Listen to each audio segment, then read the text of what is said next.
Donald Knapp, thank you so much for coming back on Thinking Bigger with Kevin Feely for the third time. Yes, thanks for having me, bro. Every single time that you're on the podcast, you level up in your life. It just shows that you're consistently growing. That's a good point. The first time I was on, I was working for you. Yeah. And honestly, it's weird. Like now that I'm connecting the dots, I didn't feel ready almost. Like I felt like weird being on the podcast. Like, what do I have to contribute, you know? Which was like an insecurity thing, not to get off topic, but yeah. Now we're here. Well, Don was working for me and getting ready to start his own company when he was on the podcast the first time. Second time, he had been starting his business, has a couple employees, and is really making some momentum. And now Don is killing it. Don and I are actually starting a company together, which is funny. And yeah, so Don is doing better every single time. But this leads me to a point that I want to bring up. I just had Tim Calise on the show. Tim Calise was Alex Hormozi's partner. He was a business development head at Gym Launch, if you guys know what that is. And Tim talked about this progress chart, right? Where people think that their progress is this upward decline or upward incline consistently, right? You start and your progress is infinitely heading in one direction, meaning you're growing at the same rate every single day. And what Tim said was it's more of a compound interest where you do all this work for so long and you barely even grow. And then all of a sudden it just shoots up to this ever increasing upward trajectory.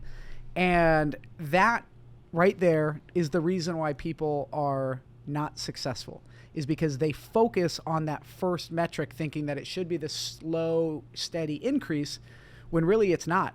All this work that you put in, you can't see the benefit of it, and then it all of a sudden shoots through the sky. Right? Yeah, you've got to kind of zoom out, look at the bigger picture, right? Think bigger. So, like, if you're zoomed into that graph, it's going to look like this. Yeah. But if you zoom out, you realize it is going up, but there's those ups and downs on the way up, if that makes sense. Yeah, and then all of a sudden, all of that work pays off, and it goes boom. So when you look at, and one reference that he made was Joe Rogan started his podcast in 2009, right? And it didn't really grow that much, but towards recently, if you look at it from the start to recent, the incline was just insane. I mean, the spike of views and downloads and whatever your metric is just went through the roof. So to bring it home, my point is if you're doing something, whether it's starting a YouTube channel, if you want to be a streamer, if you want to start a business, whatever it is, you're not going to see increase right away. You should see slow and steady progress, but that big thing you're looking for, that end goal,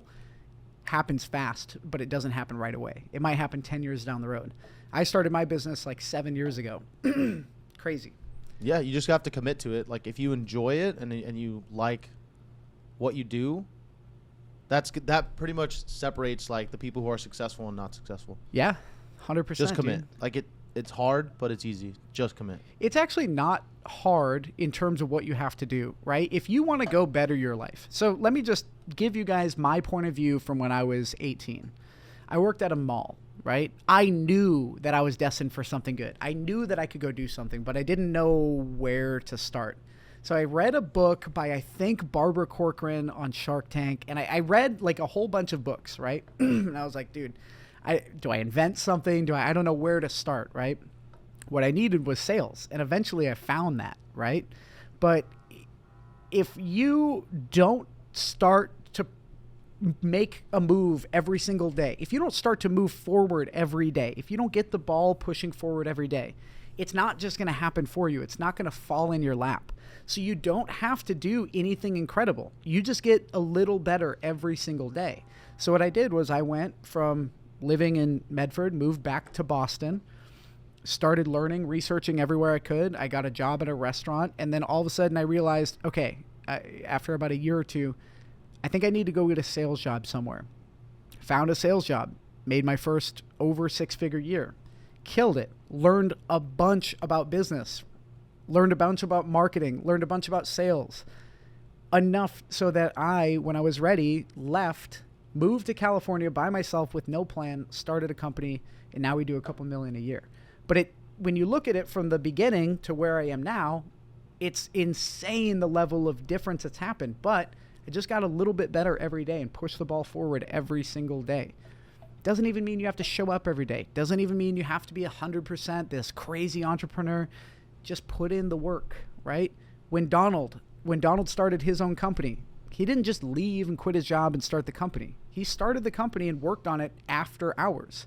He left on good terms. He did all the right things and built himself up. And now, I don't know if you want to tell him how much you guys are doing a month right now in revenue, but killing it. We're doing well. We're doing really well. Killing it. And all he did was follow the formula and get better every single day. So, Don, tell everybody a little bit about you, because people have probably seen you on the podcast, but all the new folks that just recently found the podcast, they don't know who you are. So tell them. Yeah, my name is Donald, and I like to help people. That's pretty much the motivation and driving factor of my life, is just to help others. And I believe it's also just to share the word of God as well, like in the way that I know how. I'm not a very religious person, but just by being as kind as I can. I make mistakes, I sin, but at the end of the day, like I'm just trying to. At the end of the day, I want to make a positive impact on other people's lives, and it always comes back. It always does. That's not why I do it, but that's my main objective in life. And the way that I'm doing that is through companies, right? Through owning businesses and getting people jobs and helping clients. So that's where we're at. We have Sunny Solar Leads. If you're a solar rep and need leads, check us out, sunnysolarleads.com. And then now we hunt clients. Kevin and I are working together on this company for detailers. So exciting stuff. Yeah, if you're an auto detailer, which I know I have a decent amount of detailers, if you need some fleet leads or if you want some ceramic coatings, go ahead and hit us up. But yeah, so to give you guys a little bit more of a background, Donald worked for me. I met Donald through his mom, and Donald left his most recent job, which was Starbucks. My only job too. Yeah, really. Yeah. So his first job was Starbucks. His second job was sales with me, and he started completely green. No experience, no nothing. I just knew that he had that thing in him, that it doesn't matter what your skills are. It doesn't really even matter your personality. As long as you're trying to move forward every day, which Donald was, and you're willing to learn and you're willing to push through those hard times, you're going to do well. And I saw that in Donald. And one thing that is incredible is Donald is doing all the things. I mean, Donald is way beyond where I was with my company when he first came in. Donald is way beyond that with his company now, which he started not even a year ago. Has it been a year? No, September. Early October. So It's been like 8 months. Yep. The fact that you have such a profitable business in 8 months is unreal. But dude, I can't take all the credit. Like, you were a huge, huge help to that. So just for new viewers, people who haven't listened to a podcast with Kevin and I, Kevin's just been like an awesome mentor of mine. He's an amazing person, and yeah, man, we're doing good, I hear that from employees a lot, where they're like, oh, it's because of you. No, motherfucker, it's not. It's because of you. I may have given you a platform, but I've given the same platform to a lot of people, and a lot of people fumble it. So if you show up and you put in the work, you'll get the benefit. So it's although I was a part of it, it was you. And all of the other employees that have grown tremendously. Rachel, her and her husband bought their first house because she had the job here. Lauren makes well into the 6 figures and is killing it and is our lead salesperson. She put in the work. Think of all the other people that we hired that came, didn't put in the work, and were gone. So that's a pro tip for like, if anyone is watching this and you own a business, want to own a business, and you want to grow, and to grow you have to hire. Pro tip: find people who want it. Find people who want it and are going to show up. You'll know immediately. Set up the interview, set up the time.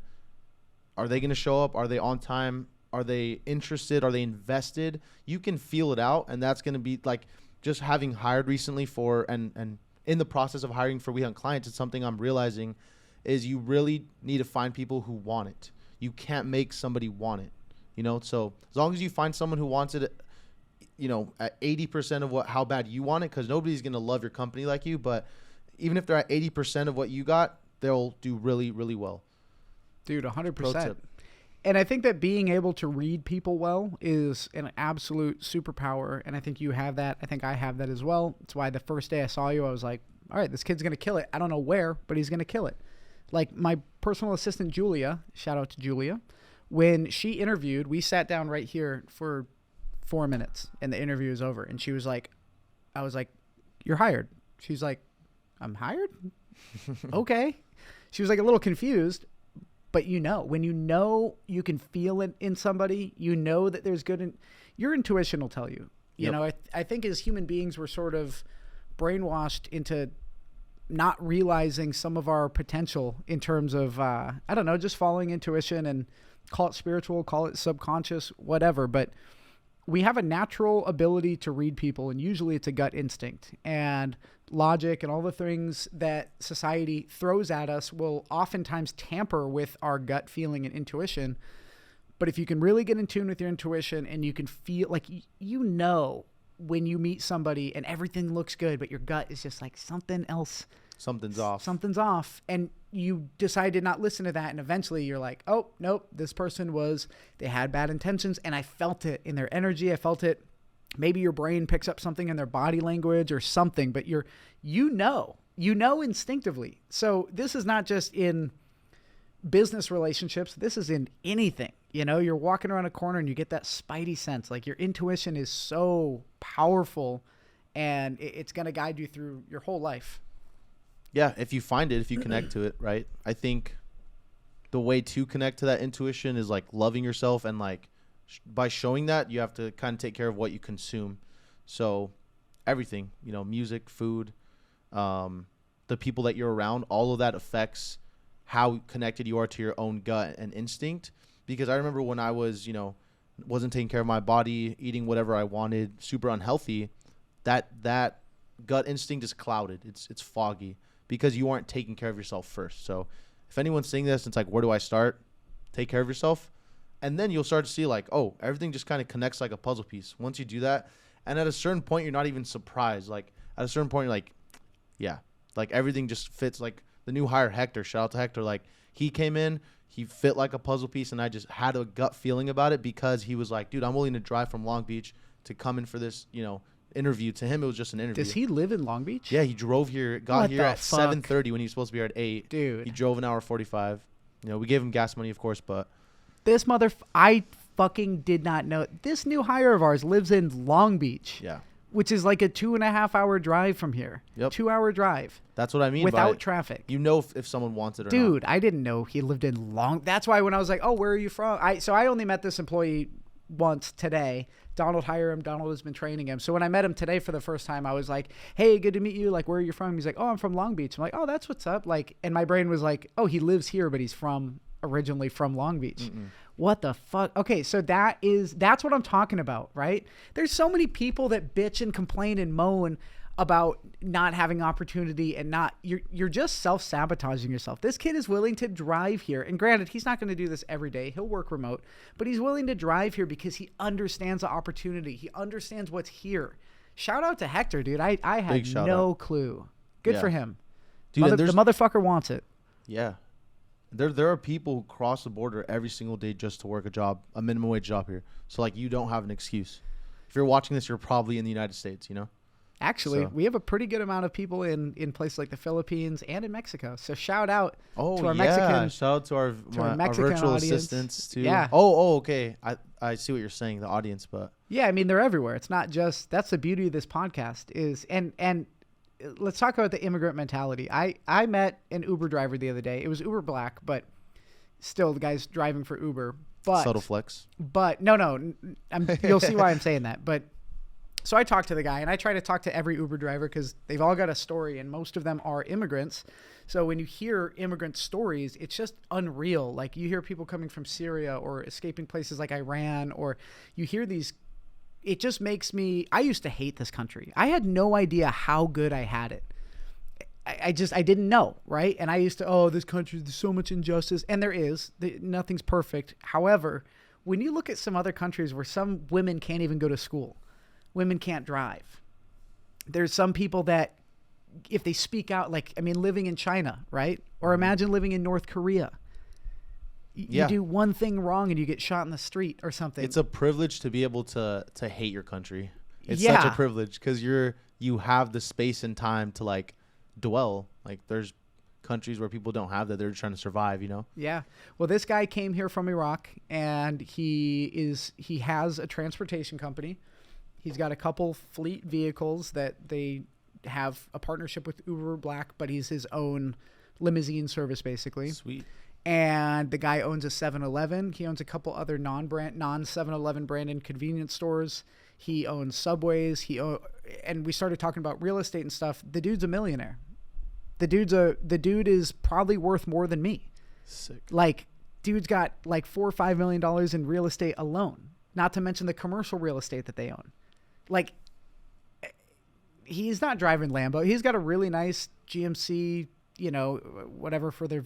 He was telling me some of the cars they have at home. He's actually going to be on my other podcast, Biz Talks, probably on Thinking Bigger too. But the guy just puts the work in. He's not even that talented. He's not a sales guy. He's not coming up with some crazy software. He's just doing the consistent work, and he understands compound interest. He understands it's the immigrant mentality, dude. You just got to work hard. I bet he knows how to connect with people well.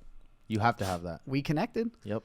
We connected on another level too, and so this is the perspective, right? And a lot of people will look at him and just think, oh, he's just some chauffeur. He's just some driver, right?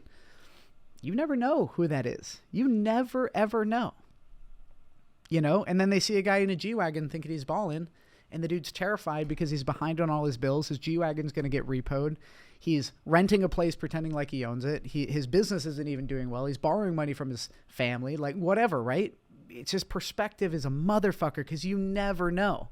You never know. It's crazy. Absolutely. And that kind of reminded me of the conversation I had with Hector today about kind of like his story and how he's kind of always been super introverted and kept to himself. And like, he's starting to realize like, hey, I don't have to do everything alone. You know what I mean? Like, I don't have to be like this lone wolf mentality. You can choose that. It's going to be way harder. It's going to be way harder. Like, you can find, or you already have, I'm sure, people around you that support you and love you. You know what I mean? Like, you don't have to do it alone. That to me is a huge key if you're trying to evolve and grow and level up. It's like, connect with people, man. Like, pour love into people. No love will be lost. Like, even if you don't get it back, no love is lost. So that's huge too. You don't got to do it alone. Whatever it is your goals are, you have friends, you have family, like, reach out to them, talk to them. Whatever battle that you may be fighting that no one else knows about, share it. Like,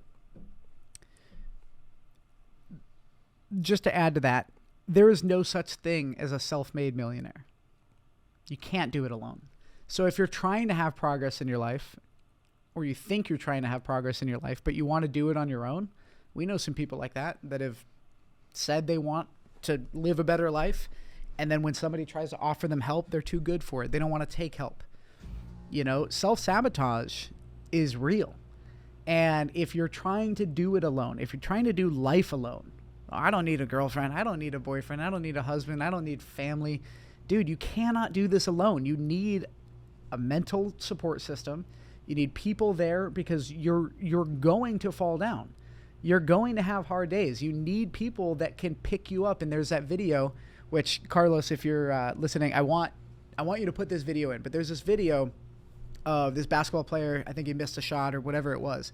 And his teammate comes up and he's walking with his chin down. His teammate comes up and lifts his head up like, hey, get your chin up, That right there, everybody needs that dude to lift your chin up sometimes. Look, being tough and being self-sufficient is incredible, right? And if you have family issues, or maybe your dad wasn't there, or maybe you didn't have that support system growing up, you feel like you have to go through life without that.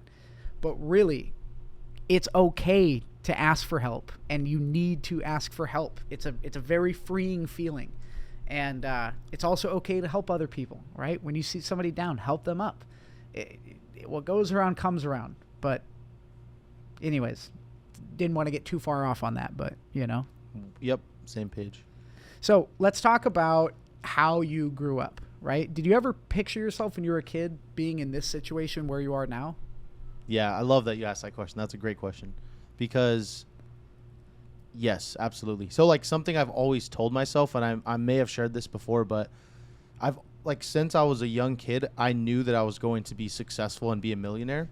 And like a lot of times it can sound cringy to say that, but if you ask like my inner circle, if you ask my family, my cousins, like some of the guys that work with us now, like if you ask them, I always told them like, when I grow up, I'm going to be a millionaire. I don't know how, but I'm going to be, like, I just knew, like I knew it from a young age. I don't know what that is, or you know, I mean, I think it's God, but yeah, I just knew it. And like another driving factor for me since I was young is the fact that like my family came from Mexico. You know, my family, we're immigrants, you know, not me, but yep, you know, I was fortunate enough to be born here. So like I need to make that worth it. You know, I need to make all of that struggle that they went through, my grandma especially, my mom, her sisters, like I'm in this position for that reason, to make it better for the next generation, you know?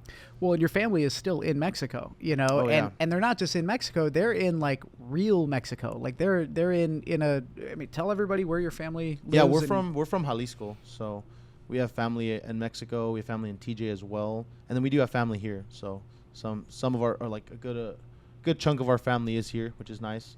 But yeah, we visit them in Mexico, like we see how they live, you know, and just makes me very grateful for what I have. Yeah. I mean, and perspective is everything. I think with life, perspective is everything, right? Which is why life experience is so important. You know, when you see racism in small towns, it's almost always, like if you go to the South, right, and you see these super racist towns, most of those people have not left that town more than once or twice. And if they have, they probably went to a couple towns over. Right. You know, and you see that when people start to travel and they have life experience and they connect with another human being soul to soul, that changes. It goes away. Your perspective changes on everything. And so no matter how you grow up, no matter if you believe in yourself or not, if you can watch other people do it, right? Like here's one thing that's incredible. I don't know why I'm talking like Trump with that. I'm resonating with that though, what you're saying. But dude, like think about the inspiration you're giving to Gummy. And to your brother Carlos, who works with me now and does all the editing and shooting. Shout out to Carlos. But think about the by you taking that leap.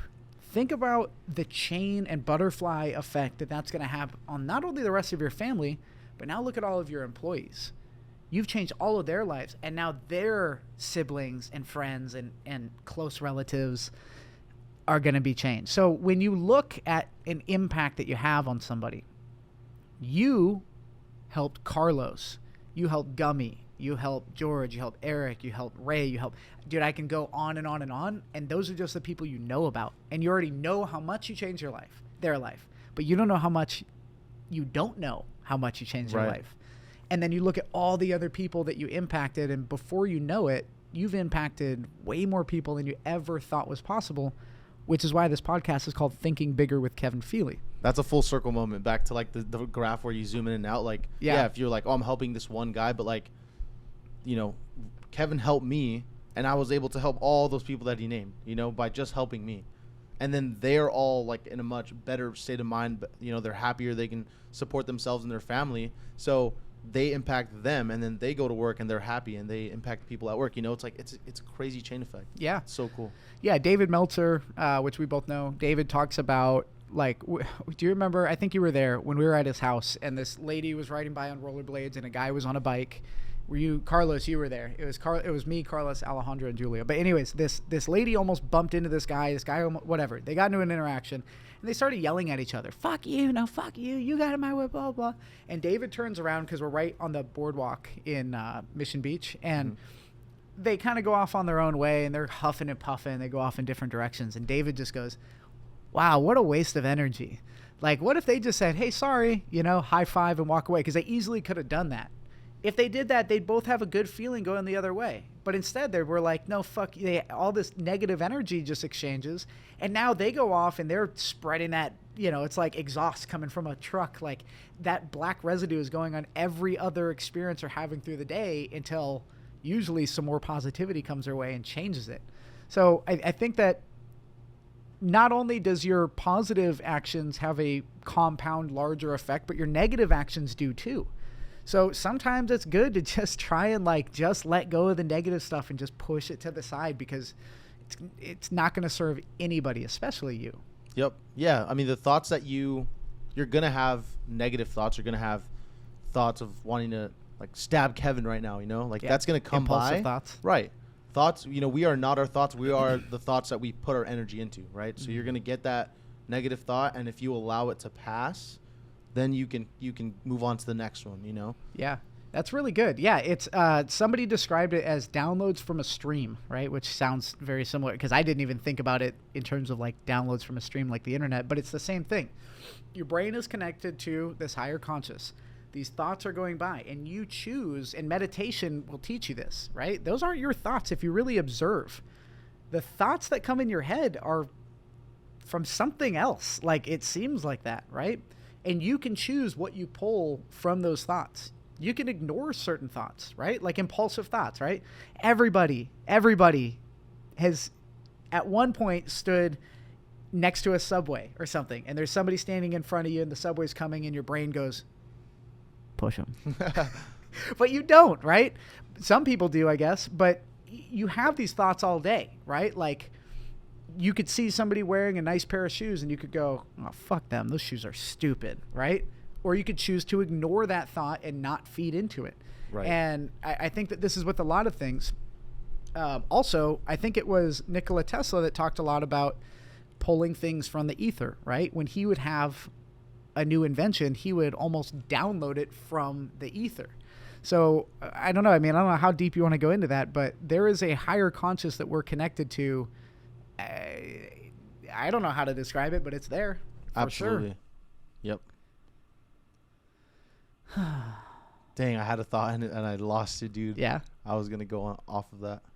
So when you were growing up, you had a pretty normal childhood, kind of. I guess we both didn't, but as you're growing up, you get this job at Starbucks after high school. Were you working there during high school or no? No. So I graduated high school and I needed a job. And then it's crazy because it's really all about who you know, not what you know, you know? Because I got the job at Starbucks because my mom was a regular there and knew the manager and was super cool with her. I didn't know that. And I was very introverted. So during my interview, because they do, their interview style is much different than ours. They actually are like asking questions and just want to see like how peppy you are and how upbeat you are. And I was not that guy at all. I was like very like low, super shy, very quiet, you know?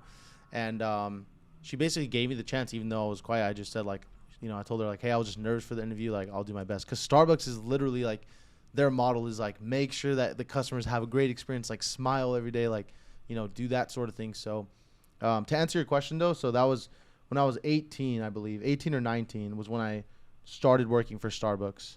And I was there for 3 whole years. And that was the only job I experienced until sales. And then sales literally changed my life. Like, I cannot emphasize that enough. Sales teaches you confidence. Sales teaches you people skills. Sales teaches you how to do life better, literally, in all aspects, because that's what it is. Like, you, at any given moment, Kevin taught me this, you are selling yourself. Like, in any interaction. Like, when you meet someone, you're basically selling yourself in the sense of, I want this to be a good exchange, right? Like, I want them to like me. I want to like them. So sales is the key. If you're like, what do I do? What direction? Like, learn sales. No matter what you do, you need to do sales. And sales is just communication. That's it. When Donald says that sales changed his life, what he really means is sales taught him communication, which changed his life. Bingo. Right? Bingo. You hit it. Because you hit the nail on the head. Because if Don and I have an issue, that's really not a big issue, but we can't communicate that, which when we first met, we had issues like that sometimes where we both were really on the same page, but we didn't know how to fucking explain that to each other. And you have to learn how to communicate, because that led to so many different little tensions that should have never happened because we both wanted the same outcome, but we didn't know how to communicate it. So if you're pulled over by a police officer, right? And you don't know how to communicate to him that you genuinely fucked up, right? Because most people, when they get pulled over, they want to argue. They have all this stuff, right?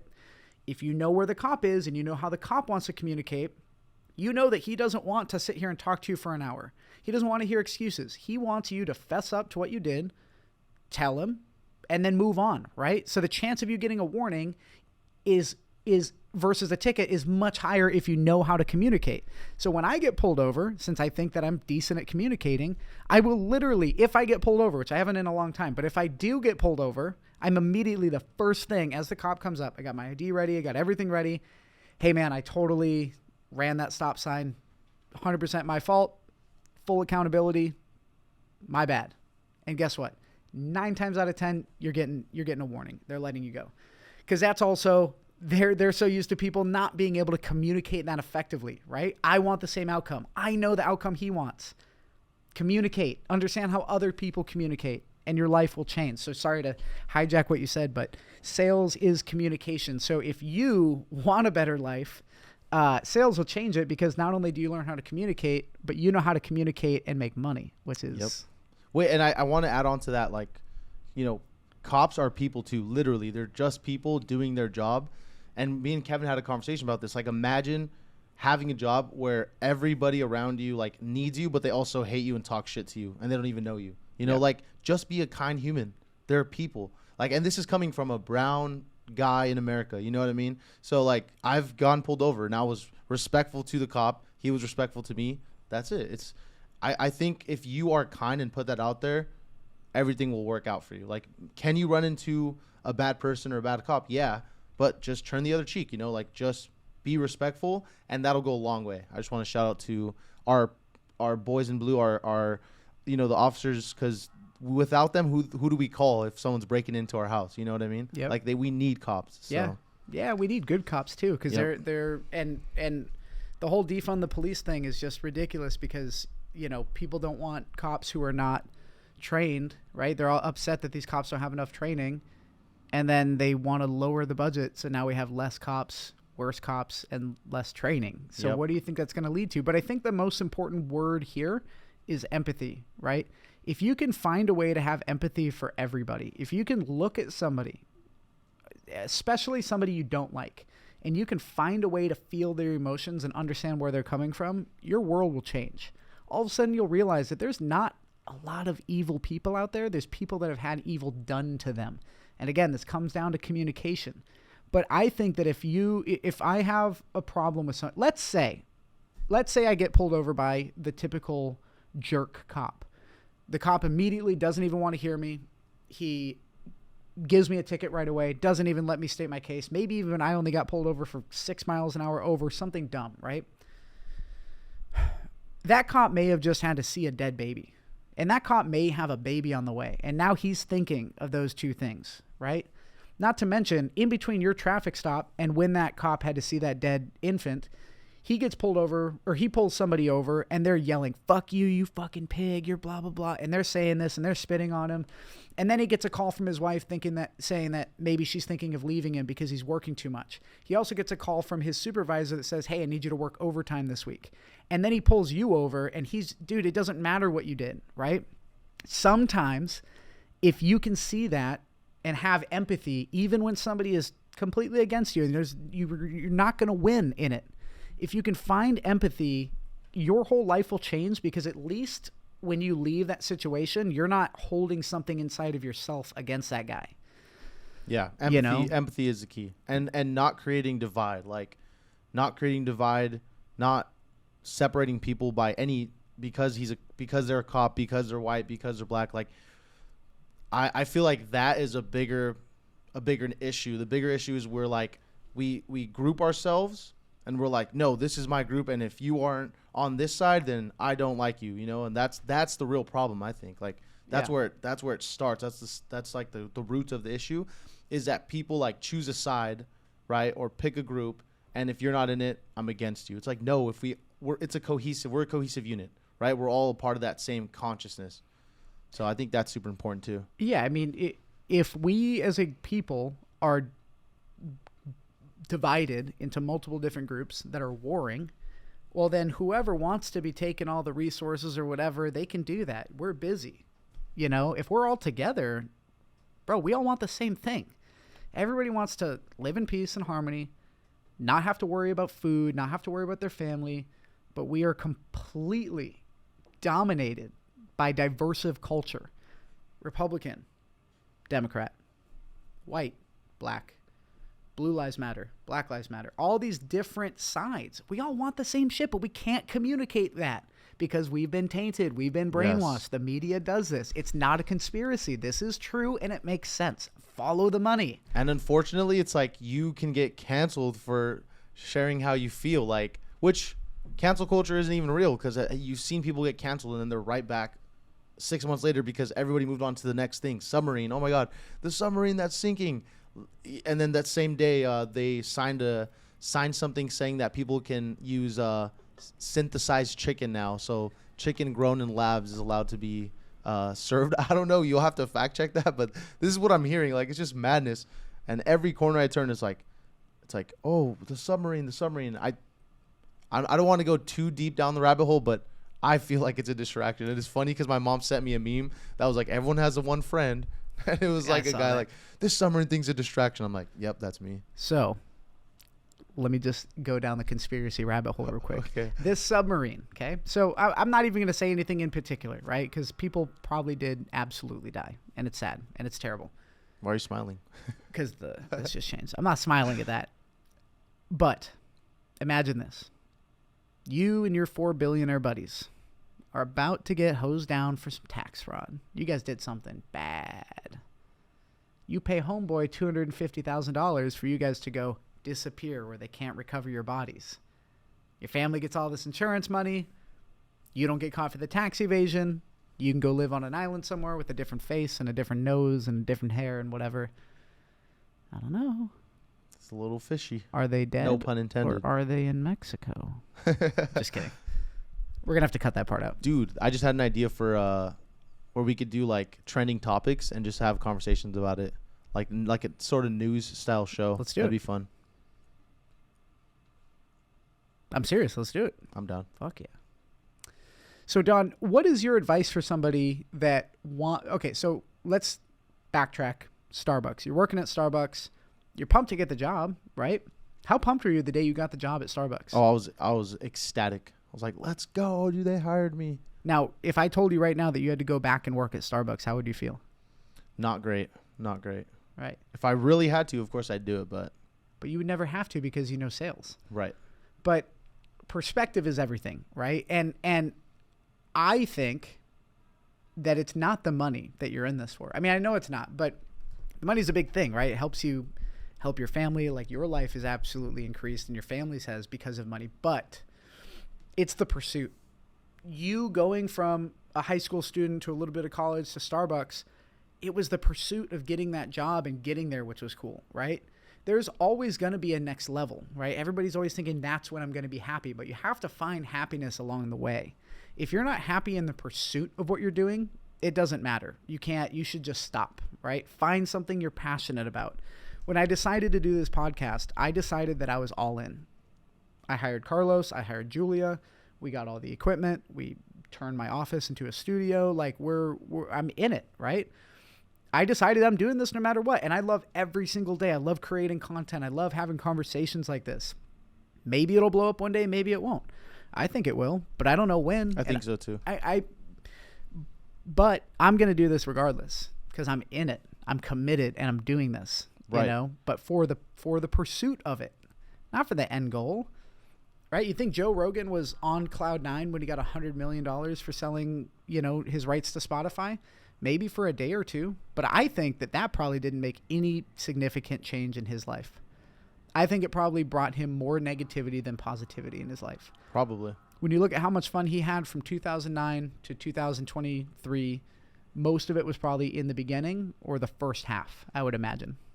Yeah, and to piggyback off of that, so like Ray, shout out to Ray, one of my sales guys, he's the perfect example. Towards the end of my time at Starbucks, I started realizing, like, okay, I obviously don't love this. I don't love waking up at 4 a.m. to open at Starbucks every day and, like, do the same thing. It's repetitive. It's mundane, like, every single day. But I can either dwell on that and hate that I'm there or just make the best of it, right? And it sounds cliche, but it's so freaking true because you never know when your time is coming. And like you said, you aren't going to you're never going to be satisfied. Like, it's not like you get here and you're like, oh my God, my life is perfect. I never have a bad day. I'm so content all the time. No, that's not how life works. But once you fix the internal, then everything else falls into place, right? The reason that Ray got hired with me is because Kevin went into Albertsons. Ray was working at Albertsons. He moved here from North Carolina, I think, either North or South Carolina. I always forget. But he moved here, right, with his girl, San Diego, got a job at Albertsons, and loved, like, he was just a positive ball of energy. That's what he is, bro. Like, we love Ray. He's a part of our family because of that reason. He connected with Kevin, just being a clerk at Albertsons. Kevin brought him in. We tried to find him a fit here. We couldn't. He went to go work for our buddy Tyler doing for his jet ski company. Shout out to Tyler. Then I was like, hey, I need a sales guy. Ray, I see it in you. Let's try this again. Came back to me, and now he's making, $5,000 a month because he was just enjoying his time at Albertsons. This kid showed up every day. This kid put in the work. This kid challenged himself, continues every single day to challenge himself. He is a soft-spoken, extremely nice, polite human being. And in sales, you sometimes have to be not a dick, but you have to be assertive. Yep. You have to be able to call people out on their bullshit. You have to be able to communicate effectively for them sometimes and try to get them to really tell you what they're really saying and they're afraid to say. That's terrifying for somebody like Ray. But he did it. He showed up. He put in the work. And when I met Ray at Albertsons, from my point of view, right, he's working at the self-checkout area, right? People come in. They do their checkout. He sits there and he's mostly giving them a bag or helping them with the machine, right? Most people in that job, all of them hate it, right? Nobody is working there for more than 6 months and loves that job, right? It just doesn't really happen. It's not a great job. You literally have to fight with homeless people at that location. Like there's sketchy shit that goes down there every day. This dude shows up with an immaculate attitude every single day. And I saw him probably 3 or 4 times before I actually said something to him. But one day I walked up to him like, hey, what's your deal? And he's like, well, what do you mean? What's my deal? I'm like, what's your deal? Like, why are you working here? And he's like, well, what do you mean? It pays my bills. I'm like, bro, you have to go do something. There's something, you have that thing, whatever that thing is, you have it. Please do me a favor. Go find a sales job. Go sell insurance. Go sell something else. And he was like, I actually sold cars for a little bit, but I didn't really do well and whatever. I was like, you probably didn't have a good sales manager. They probably didn't give you the training you needed. Promise you, go get a sales job. All right, man, see ya. Next time I saw him, I said, hey, add me on Instagram. Let's stay connected. Like, I think I can help you, right? And my goal here is just to help this kid, point him in the right direction. Then he comes and tells me that he's thinking about quitting his job. And I think that he came down to it and he said, well, Ray changed my life with this. Because Ray literally came down to the office one day and he said, you know what? I talked to my mom. My mom says I'm crazy for wanting to quit my job. But I told my mom that God's got my back and whatever's going to happen is going to happen. And at that moment, I decided I was going to hire him. I don't know if it's going to work out, but I'm going to give this kid a shot. And if he shows up and puts in the work, we're going to find something for him, which when it didn't work initially, I called Tyler like, hey, bro, you need a new employee?